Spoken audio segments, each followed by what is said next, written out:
Hello, friends. I'm very excited today. I'm going to read you the same fable out of two different fable books.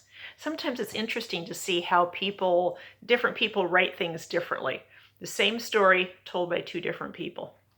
So our first book is going to be our usual collection of Aesop's Fables from Jelly Bean Press, illustrated by Charles Santore. And the story is one you may have heard of. It's called, see if I can get it in there for you, The Fox and the Grapes. All right.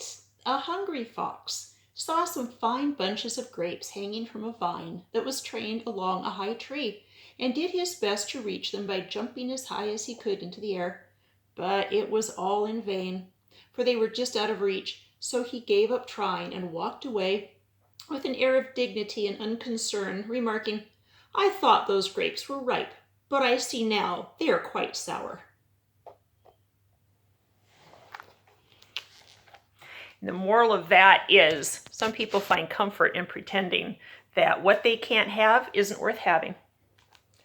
I didn't want it anyway. So this book of fables was, let's see if it's written in here. Yep. It says here, "To Wendy, from Dad with all my love, Christmas 1965. So this was given to me when I was 5 years old for Christmas.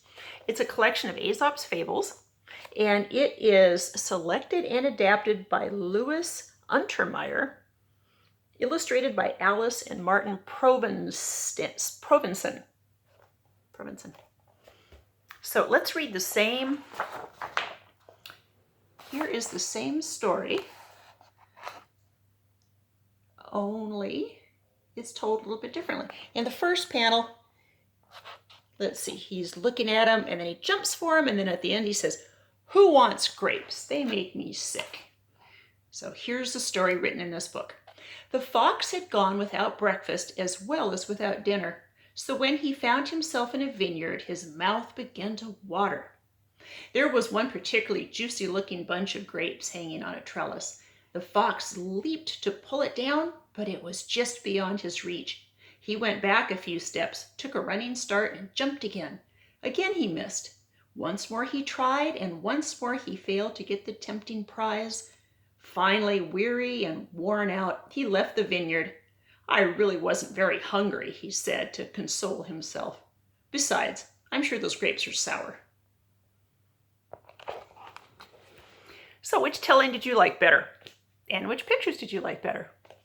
It's completely up to you which one you liked better, but it's kind of fun to see the same thing written by different people. You know what? You could try writing it yourself. Go for it. Tell the story of the fox and the grapes. Write it down. Or if you don't want to write it down, retell it to your parents.